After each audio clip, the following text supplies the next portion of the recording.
All right. Yeah. I turned my Bluetooth off. It's in my pocket. Playing music on the way in. Turn it off. Connected to Moto G Power 2025. Connected to Moto G Power 2025. Oh. There it is. All right. All right. Let me introduce myself. I am a Navy SEAL veteran. My last rank is 4-star Admiral Frank William Jameson. I did handle the immigration riots 2024 with 29 Palm Marines. My first official mission was to retrieve 2 nuclear warheads that was shot down that were being carried by a plane over in Afghanistan in 1997 around August. I am one of the men of the real SEAL team that the movie G.I. Jane storyline was actually based from. That was an actual real mission. No, the movie was not a true story movie, but the mission was actually real. That really did happen.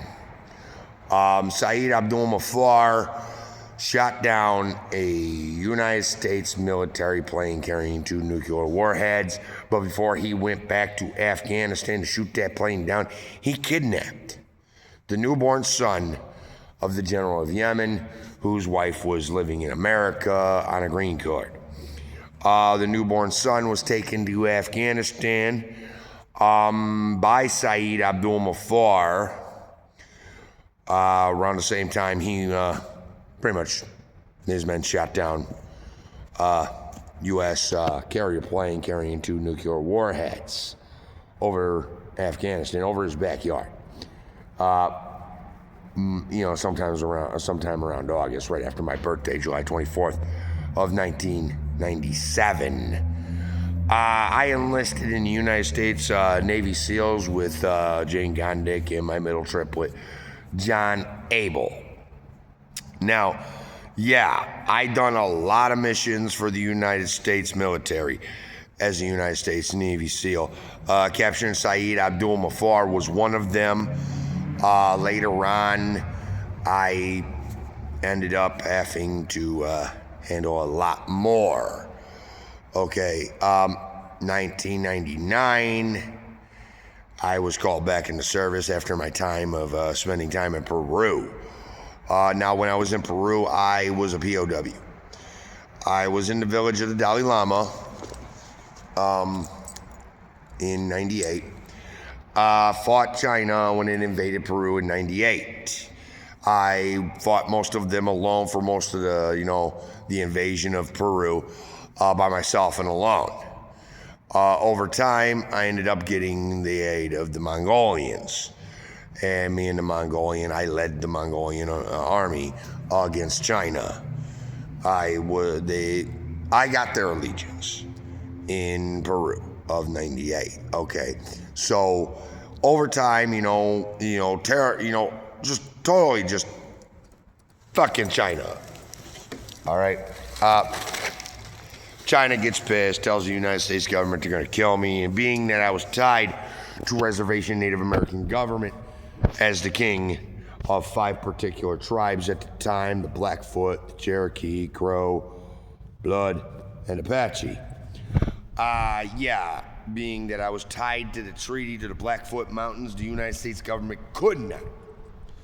During 1865 treaty with Chief Littlefoot, who is a family member of mine, being that my grandmother, my father's mother, was the granddaughter of pretty much Joseph Wheeler's younger daughter and John Paul V, who took every picture of the Native American tribes within that time period.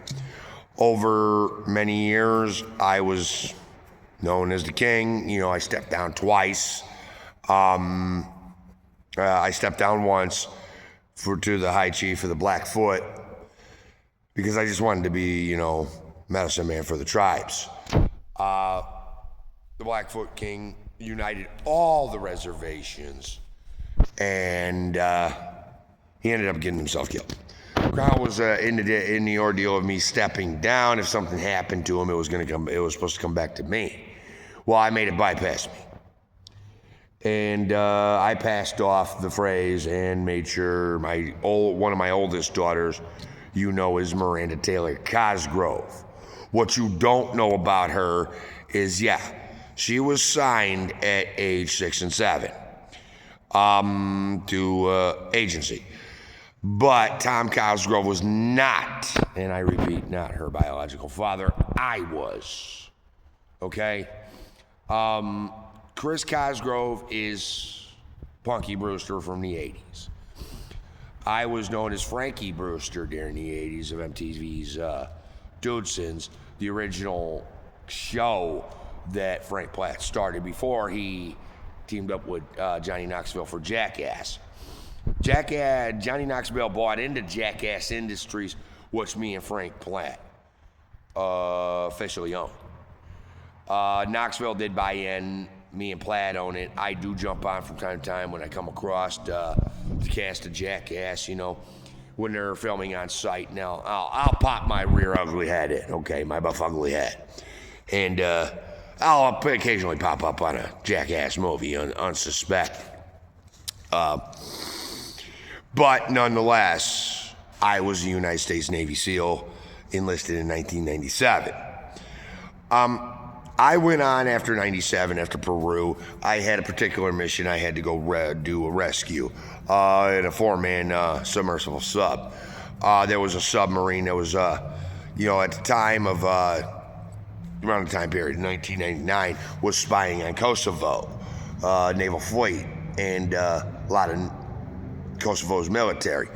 The sub got sank to the bottom of the deepest ravine of, the edge of the deepest ravine of the Pacific Ocean.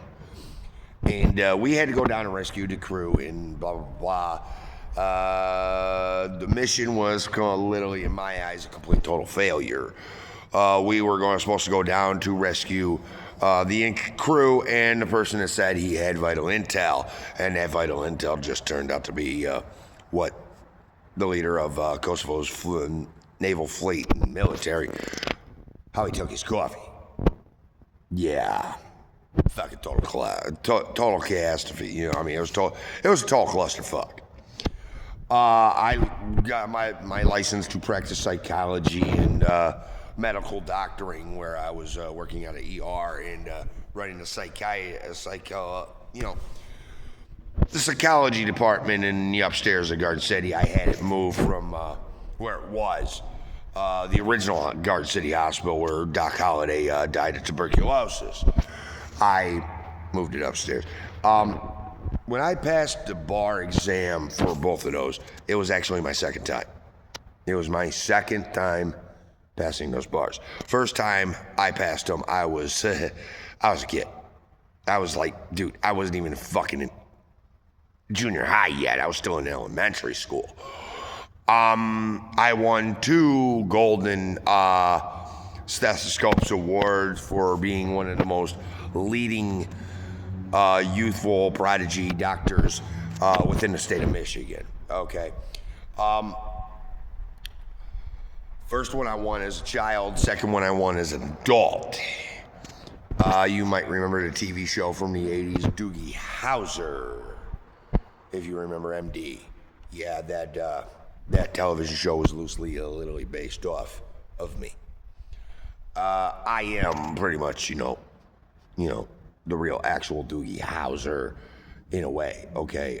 Frankie Brewster, Doogie Howser, see the similarities there. I pretty much, first time around, I lost my license as a kid. When I got into junior high, I lost my license to practice as a kid. They felt I was too young, immature to be a doctor. And I was able, they said I could come back when I graduated high school, went through college again, and went through college and literally passed the bar exam again. And I did, through Naval College. I passed the bar exam for a second time, regaining my license. As of if it was revoked or suspended from that submarine mission, I cannot tell you. Don't even know anymore, you know. But no, I am running for office in the state of Michigan. I do plan on it, and I do want to, because from the standpoint of where I'm sitting, being on the streets as a homeless military personnel, there's a lot wrong. A lot wrong with just the country itself, as well as the state of Michigan. Right now, we are looking at a homeless pandemic of a lot of homeless people, a lot more than the 80s and 90s. Back in the 80s and 90s, yeah, if you were homeless, you had an addiction problem. You had a problem in general. You had some sort of addiction. You either had a gambling addiction, lost your job, lost your home. A drug addiction, lost your job, lost your home. Alcohol addiction, lost your job, lost your home. Around the 80s and 90s. Now, it's not that way. Now people think, oh, okay, they're on drugs because they're home. No, not anymore. Coming into, 2000, it built up. It started building. I've noticed it. Even when I wasn't homeless, I was noticing it. And I noticed that, people were getting, screwed over. Banks were foreclosing, jobs were shutting down, layoffs were left and right, across the country. I mean, we had a lot of layoffs from, mid 2000s all the way up to now of 2025. I mean, we literally had pretty much 2 layoffs practically. We had the actual, when we were laying off around mid 2000s, like 2005 into 2012. We had our layoffs. People were getting laid off left and right. People were losing their jobs. Government had to bail out the big 3. Yeah, a lot of people lost their jobs, and a lot of people ended up on the homeless scene. So really, a lot of our homeless pandemic problem is not the drugs, not the addiction of any kind. It's more along the lines, economy got fucked. And then, around 2017 into 2022, we had the COVID pandemic, which, again, put more people out on the street. So now we're looking at a fucking massive pandemic with more homeless people than we ever did 10, 20, 30, 50 years ago. And most of these people are not drug addicts. And about 90% of them are ex-military, such as myself. Yeah, a lot of people got fucked. A lot of people got fucked from, the economy fucking almost going belly up mid 2000s, and then, COVID pandemic. A lot of people literally got fucking screwed over. Banks were foreclosing on homes. People were getting laid off left and right, not once, but twice. Within turn of the fucking century. So, yeah, we got a lot of problems. Immigration, that's another problem. We got a lot of people coming over from across the borders, illegally. And most of them ain't even Mexican. Some of them are Arabic, some of them are Chinese, some of them are fucking this, that, and this all over the fucking world. And yeah, we definitely need to start screening better, stronger on giving out our green cards. Because some of these people that are coming over with green cards, dude, no, we don't want them here. Because there's a difference between coming over to America and escaping poverty, and coming over here just to get, have even more wealthier. And a lot of your Hindus are the main ones doing that. Because the Hindus, there's 3 classes of people.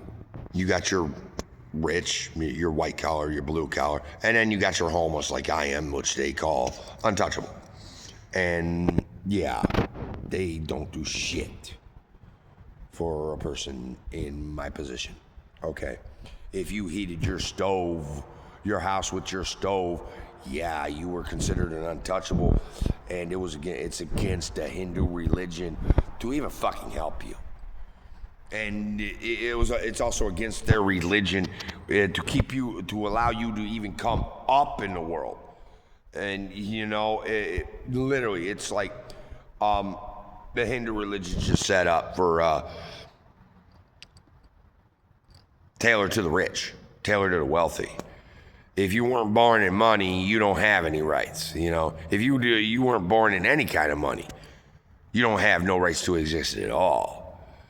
And they're just gonna let you die. And they came over here, and a lot of these motherfuckers from Hinduism, from India and Persia, yeah, they came over here. We don't have their rich. Fuck, I don't even think we have their fucking blue collar here. We got a far few blue collar workers here. We pretty much got their fucking white collar. And yeah, to be white collar in their religion is to practically be next to a god. Okay, so yeah.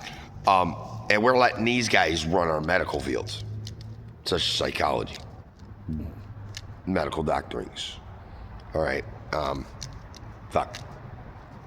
Pharmacies and pharmaceutical companies. And this is where we have our fentanyl problem. Because when they came over and did this, they brought the fentanyl with them, pretty much. That's why we're going through a lot of fentanyl poisoning here, fentanyl overdosing. Because when the Hindus came over, they came over with a shit ton of fentanyl. And they just started selling it to all the drug dealers. They gave it to all the drug dealers, said, here, this will make your fucking product that much better. And really, it fucked their product all the way. It didn't make their product that they brought from other countries, such as Cuba, that were bringing in the hard drugs like the cocaine, PCP, and all this other shit. It literally, fucking ruined their product, practically, because now we got more overdosings. They literally brought it over with the intent of actually just wiping out the poor population, the poor, the blue collar, and all these guys, they don't give a fuck about you. I mean, the country, 80s, 90s, human life was more valuable than $1. Nowadays, no, it's not that. It's not that anymore. It's not the same. It's more along the lines of they believe the dollar outweighs the human life. And I am one of them people that will tell you, dollar does not outweigh a human life. I mean, when I got out of the SEALs, Navy SEALs, okay, regained my medical license and my doctors, my babysitter, Shirley Huddy, all right, like literally Shirley Huddy, and Ed Huddy, they were about to lose their house because of her medical bills. They couldn't take care of her medical bills, and they had to take care of her medical bills, and they couldn't pay the property taxes for like a couple of years. So they were behind, like massively behind on bills, and her medical bills were like piling up. And she came in, the guard said she had a collapse, and I was working. I was there. I was on the clock in the ER, and she comes into the ER at Garden City, and I'm checking her out. I'm like, well, I'm going through it. I'm feeling her vitals. I'm checking her vitals. I'm checking her blood pressure. I'm checking her heart. I'm checking her heart monitors. I'm looking at everything. I'm getting blood work done, just to see what was, why she collapsed. And test results came back on her blood. She had lymphoma, terminal. Yeah, she had terminal lymphoma, cancer, cancer of the lungs, and it was terminal. And I estimated she had like 8 years to live. And I had my head in my hands, giving her the bad news, and I came up crying. You know, my head popped up. My head was just in my hands, and I popped up crying. You know, I came in joking, and when she asked me, so Frankie, what's going on? And that's when, you know, my emotions literally hit me hard, because this was my babysitter, man. This woman babysitted me while my mom worked 2, 3 jobs, you know, and my mom had to raise me and had my 3 older brothers who, you know, they had their own lives. They couldn't watch me all the time as a kid. So she literally had Shirley Huddy babysitting me. And Shirley, she didn't charge a fucking dime. She didn't charge my mother a single fucking dime in babysitting, feeding me, you know, and watching me when I came home from school as a kid. She didn't charge my mom not a single fucking penny nor a dime. Okay, so go from there. So, and Shirley, she was great. She was awesome. You know, every Halloween she'd give out the biggest fucking candy bars to all the kids she fucking babysitted within the area, over many years. And she was a big sweetheart, lovable woman, great woman. I mean, you couldn't find anyone like her nowadays. Okay, well, let's just put it that way. So my hands are in my head, you know, and when she asked, and I just put my hands in my head, I start crying. And that's when I told her she got 8 years left. She's got lymphoma, terminal lymphoma, cancer of the lungs. She's got about 8 years. And wiped my eyes. She looks up. She starts crying. She's like, I wanted to see my grandkids graduate. What am I going to do? I looked at her, I was like, there's treatments that can extend it. And I can, you know, give you referrals to other doctors that can extend and handle the treatments, you know. I can get the referrals for you and all this. She's like, Frankie, I can't afford it. I can't afford the treatments. Most of my medical bills has put me behind on my house payments, my car payments, my electrical bills. And I was like, I looked up. I was like, yeah, you can. She's like, no, I can't. I was like, yeah, you can. She's like, no, I can't. I was like, hey, Shirley, did I? Yeah, you can. Yeah, you can. Instantaneously, I knew what I was doing right then. Right then, when she told me she couldn't afford it, instantaneously, I just made the fucking decision right then and there on the spot that she could. I made this decision. She could. Because this is how I told her. I was like, yeah, you can. And you're going to go home. I'm gonna discharge you. And you're going to go home, and tomorrow I'm going to come over. Around lunchtime. And I'm going to tell you how you can afford all this. And I'm going to tell you how you're going to afford to pay back the back property taxes, and how you're going to pay the electrical bill, and how you're going to pay your car payments, and afford these treatments. So, don't worry about it. Don't worry about it. I'm going to tell you how you can afford it. I'm going to give you an option. And guaranteed you're gonna like them. You're gonna like the option.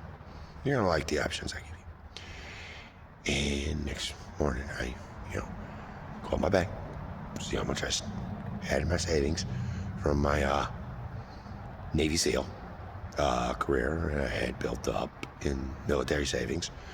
And my savings as a psychiatrist working out of Gaza City Hospital, and my savings out of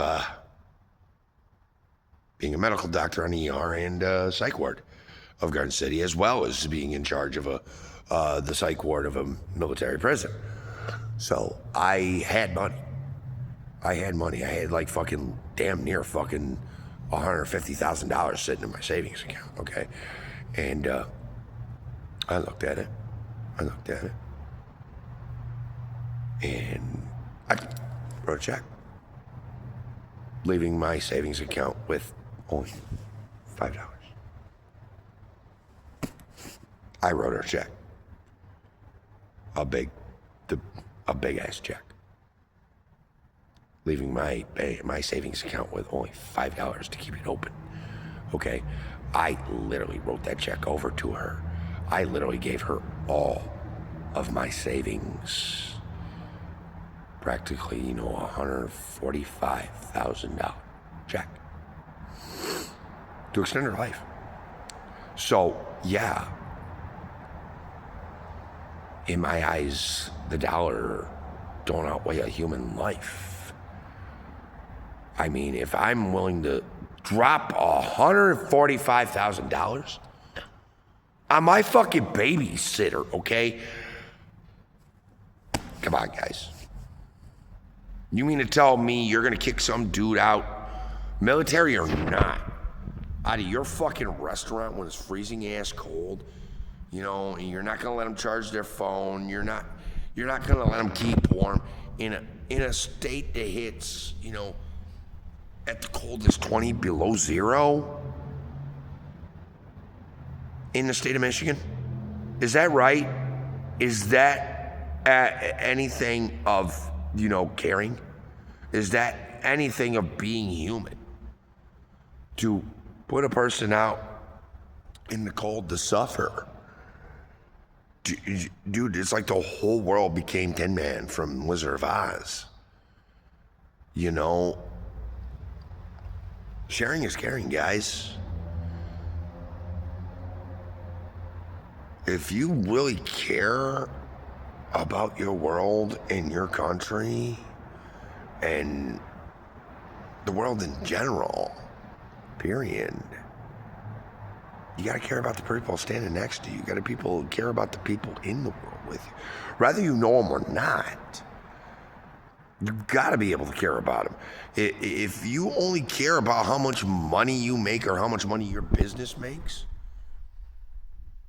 dude, when we stop caring about each other, period, we lose our humanity. We are no longer human. We're nothing more than a fucking animals we keep as pets. We're pretty much just, dog eat dog world. No, that's not how to be. That's not how to be human. That's not how to be a kind, caring person. That's not no. That's not being compassionate. That's not caring. That's not caring at all. When you worry more about yourself and you can't put others before you, or at least, do what you can to help them through their suffering. I'm out here, yeah, I'm suffering with people, but here's the thing. I'm actually practically, while I'm out here suffering with them, I'm actually still adding to my suffering. Somebody fucking throws me 2 cheeseburgers at a McDonald's and I see somebody that's fucking, don't even know them or not. And there's only 2 cheeseburgers enough to fill me up. I'm literally going like this. Here's my cheeseburger. Here, you take that one. I'll take this one. And yeah. I give a cheeseburger away. I literally give a cheeseburger away. Someone buys me a pizza, dude, I'm practically giving half of I'm taking 2 slices for myself and I'm splitting it with who's ever hungry too. It's just, it's the equality of what makes people human. And if you don't have that compassion, then you're a fucking animal. You're not human. You're a fucking animal. You're nowhere near a human. You're a fucking savage. Flat out fucking savage. I mean, if you take pleasure in somebody else's suffering, man, you're not a good guy. When you could sit there and say, when somebody's talking about fucking committing suicide because they're out in the cold and their life's getting fucked over, and you get on social media when they talk about it because you've got a problem with them, period, and say, oh, let me go get my popcorn and my beer ready for when they're talking about fucking committing suicide on a fucking live feed. You're not a good guy. You're not a good person. You're an evil fuck. You're the real evil red. Don't tell that person that fucking cares about people fucking giving his extra cheeseburger away that when he's been given enough fucking food to only fill his stomach up and he's splitting it. Don't call him the wretch. Don't say he's the narcissistic one.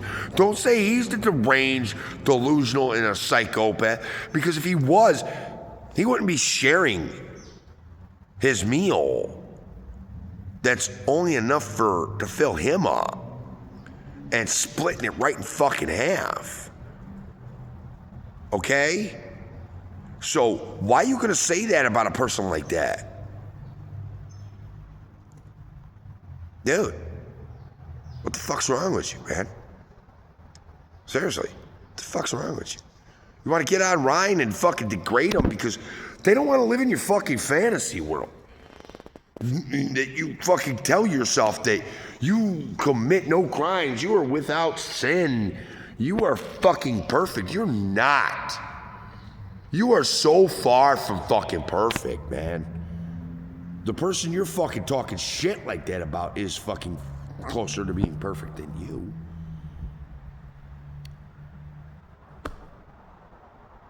Guys, yeah, and I'm running for office.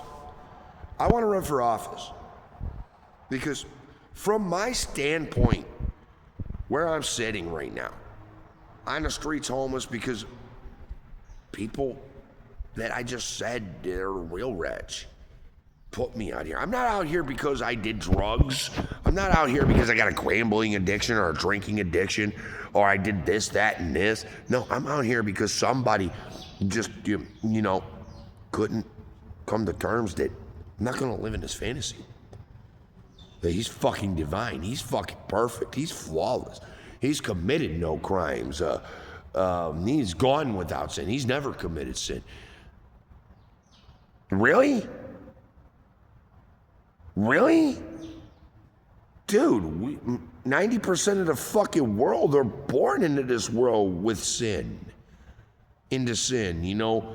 90% of the people that are in this world nowadays are fucking born out of wedlock. The parents weren't even fucking married. And you want to tell me you're without sin? The fuck you're not.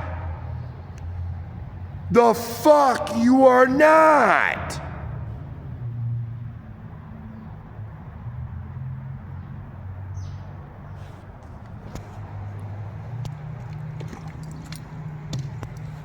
I mean, no one's fucking perfect, okay? I'm not perfect. I'm not perfect at all. I'm far from it. Yeah, I'm highly intelligent. Yeah, I've done a lot of shit in my life. You know, yeah, I've went places. I've done things. You know, I've accomplished a lot. But even though with all the accomplishments I've ever did, you know, from starting Jackass Industries with Frank Platt, becoming the first fucking kid doctor that fucking Doogie Howser was fucking based off of, to becoming the baddest, toughest fucking Navy SEAL in world history, known as Brewster Franks from the movie G.I. Jane. Fuck! I've done a lot of shit. You know, I put in a lot of effort. I applied myself to be the best at whatever I set out to fucking do for 47 years. I put my best fucking effort forward. And damn, I am not going to sit there and tell you I'm without sin. I haven't committed no crimes. I'm fucking perfect. I've never do no wrong. I never fuck up. I never do no wrong. I ain't gonna sit there and tell you I've done nothing wrong ever in my life. I've never fucking turned the wrong stone or did something foul. I'm not gonna say it because I'm not perfect. Yeah, I did a lot of fucking things in my life. I accomplished a lot of shit. You know, I fucking did more things than I could fucking ever fucking imagine in 47 years of a lifetime. But I'm not gonna sit there and tell you I'm fucking perfect.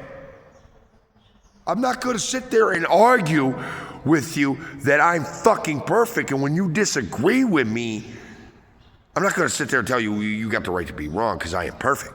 No, I'm not. I'm not. And a man that fucking does that, no, he is not a good man. He's not a good man. So a person that says that shit, don't sit there and say he's a fucking good man, because he's not. A person that can't admit their fucking wrongs or ever being fucking wrong in any fucking way is not a fucking good man. He's a fucking deluded, self-fucking absorbed fuck. And he's most likely the one that's gonna fucking throw you under a bus when the fucking shit hits the fan.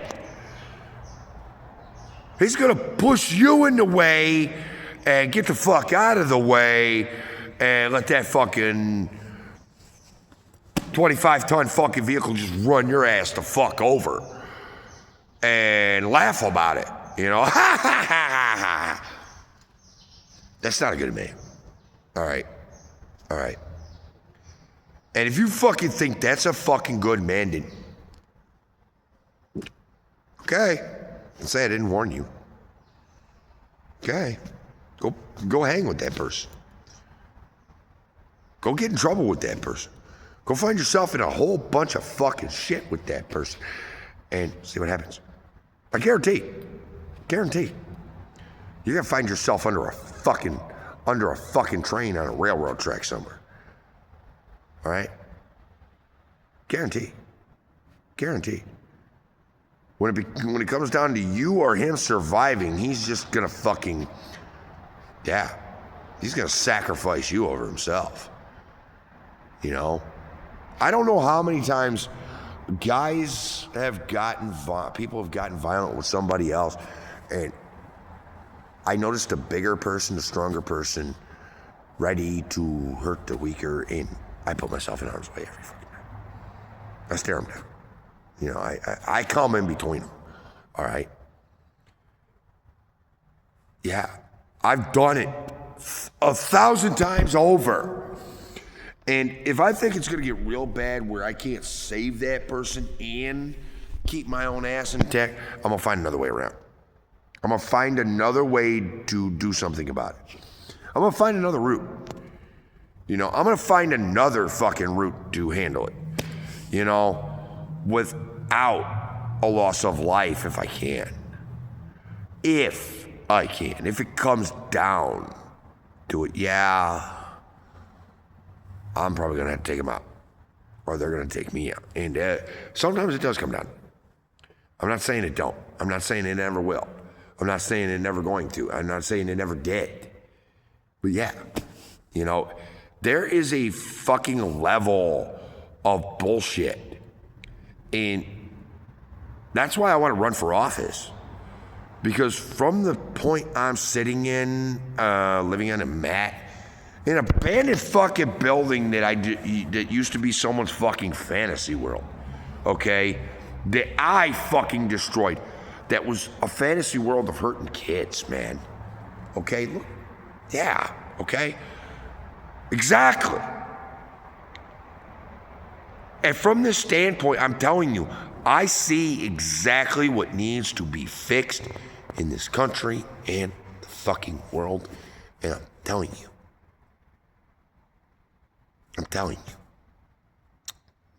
Not right. There's so much wrong.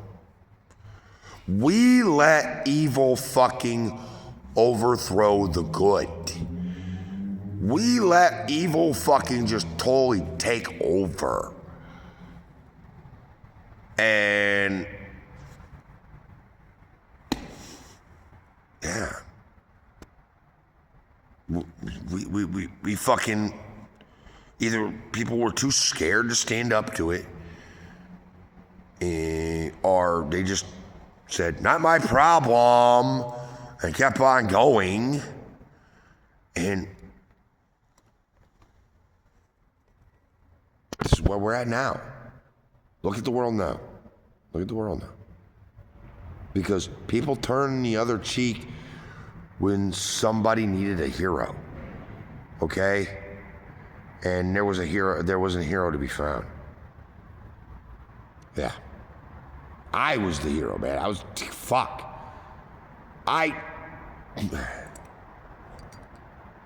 Yeah. Okay. And I'm telling you, there's so much wrong in the world. Open your hearts and minds to what I'm telling you. What I'm saying. Okay? You guys, everybody from all walks of life, you let hate fucking consume your soul. And I'm telling you, and the worst part about it, you guys listen to somebody like Lawrence Connor that said, this person shouldn't be forgiven. Like, dude, like, forgiving me was for me, okay? No.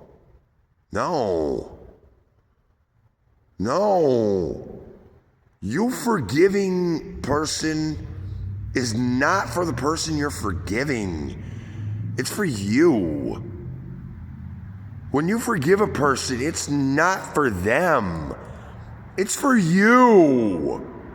All right? It's not for fucking them. To forgive someone of anything, and for any reason, it's not to benefit them who you're forgiving. It's to benefit yourself, so that you can let the healing of what harm it's done to you, what wrong was done to you. It's not for the person you're forgiving. Okay? It's not. And look at what fuck Connor did to me. Look around. Look around. Look at where he put me. I'm starving, I'm hungry, I'm cold, fucking 24 hours a fucking day, practically almost 7 days a week now. And you wanna know something? You wanna hear what I'm gonna say? I forgive him. Because it's not for him. Me forgiving him, period, in fucking general, is not for him. It's for me. I'm forgiving him, not for him, for me. I'm not forgiving him for his benefit. I'm forgiving him for mine. Get what I'm saying? That's what forgiveness is. When you forgive somebody for any fucking reason, it's not for the person you're forgiving at all. Not in the least. It's for you.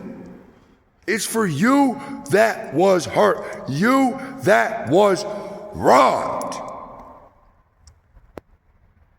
To begin your healing. To begin you healing through your healing processes. All right?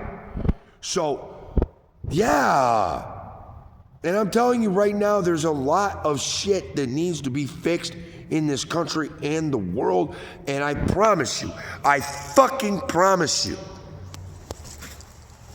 Michigan, you get me in office somewheres in the Senate or governor of this fucking state, and you're gonna see a big change. All right? You're gonna see people getting off the street. People will eventually, I'm working on plans. I've been thinking of plans. In this fucking situation, okay, I've been working on plans before I found myself in this situation to helping people. I always did. I got a fucking trust fund over $250 billion from Jackass Industries that I got to be able to have a couple mil in the bank account so I can live off the interest to be able to support myself before I can even touch that to helping all you. I can't touch it because I put it in that kind of a trust fund. $250 billion sitting in a fucking trust fund I cannot access until I have a couple mil in my bank account to live off the interest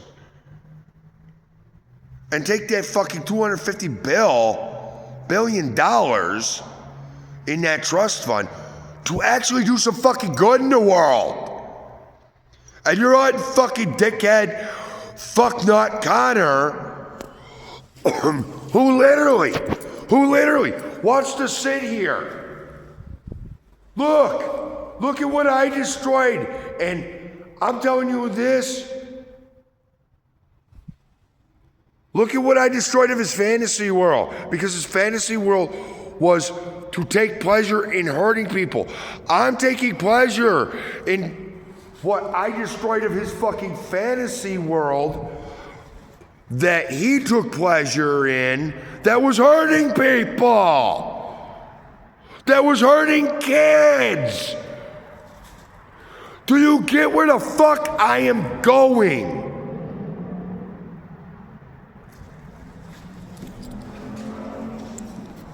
I can't help you if you're not willing to let me get myself established to where I can actually help my fucking self and use my $250 fucking billion in Jackass Industries that I got set aside for you. Each and every one of you out there watching this video. I can't do nothing from the situation I'm in. And you're gonna let these fucking rich bitch motherfucking greedy bastards that have just as much money that I do in a fucking trust fund to help you that really don't fuck give a shit. They don't fuck give a shit. They're using their money to gain more. I'm using my billions of dollars for your benefit, not mine, yours. And you want to keep me from doing it? You want to sit there and fucking let these bastards keep me from doing that? Dude, I got a lot of fucking money, man. All sitting in a trust fund that I set up. I didn't set it up for me to gain it later to benefit off of it. I set it up to fucking help you have a better fucking life. And you're just sitting here fucking doing what you want to fucking do. You want to follow these fucking dumb fucks and these Democrats that pretty much fucking, yeah, dude. Children were in these fucking cells, dude. These were cells. These are remnants of fucking cells. You know, fucking prison cells, dude. This ain't even a fucking police department or a military stockade. This is a private fucking prison for children. To bring them over here, dude, where this fucking room, this big fucking ass room, so people can come up these stairs, go into this big ass room, and just rape, harm, and abuse children, man. Are you fucking kidding me?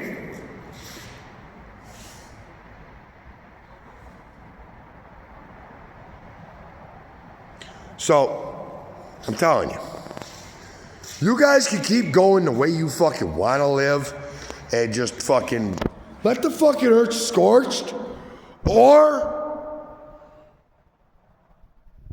you can help me get my life back to where I can fucking establish myself and unlock that $250 billion I got sitting in a fucking trust fund.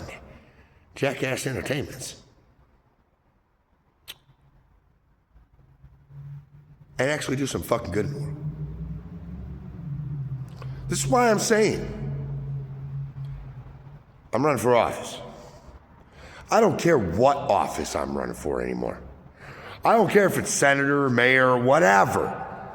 I don't care if it's a fucking president, a vice president, joint chief of staff. I don't give a fuck. I see the problem. Me, Frank William Jameson, formerly known as Dr. Brewster, formerly known as Frankie Brewster from MTV Dudesons. The real Brewster Franks from the movie G.I. Jane. The very prodigy fucking Dr. Kid that was this big. That's whole life was literally used to loosely base Doogie fucking Howser.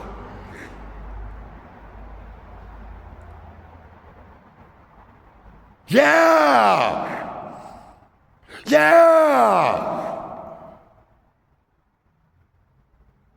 Are you fucking kidding me, man? You put a child prodigy fucking medical doctor out on the fucking streets, man, that actually fucking cared about you. Me. And you don't give a fuck. It's like you're fucking trying to destroy yourselves. It's like you want to fucking go fucking extinct.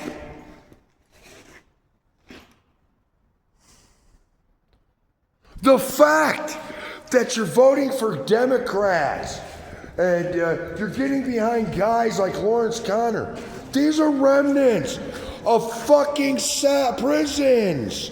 A prison cell, not for fucking adults that committed crimes in the world, not for fucking war criminals, not a military prison for guys that fucking violated their fucking military ordinance, and, you know, we're throwing in a fucking military break.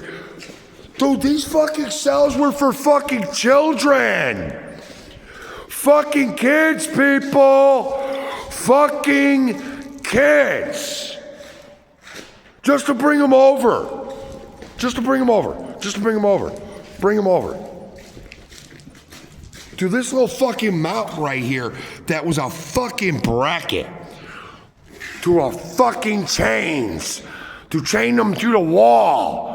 So they could whip them, beat them, cut them, brand them. And half the time,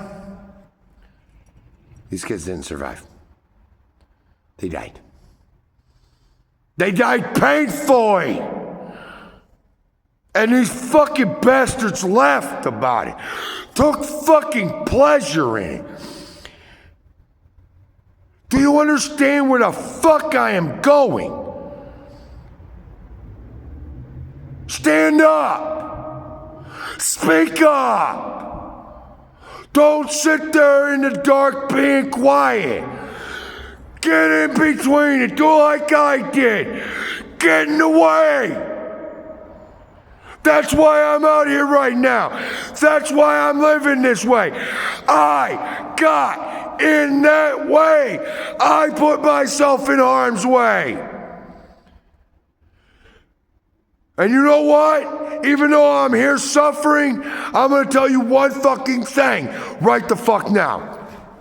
It was well fucking worth it. And if I had to do it all again, all over again, all the way back to the beginning, would I do it? You want to know? Well, would I do it? You're damn fucking right! I would do it all over fucking again because it's the right fucking thing to do. So let me leave you with that. Love from the foul-mouthed horse's mouth, Frankie Brewster. The real Brewster Franks from the movie G.I. Jane. Dr. Brewster, whose life story was loosely based, of Doogie Howser, MD. God bless you. Godspeed. And listen to me, man. You're going to go extinct.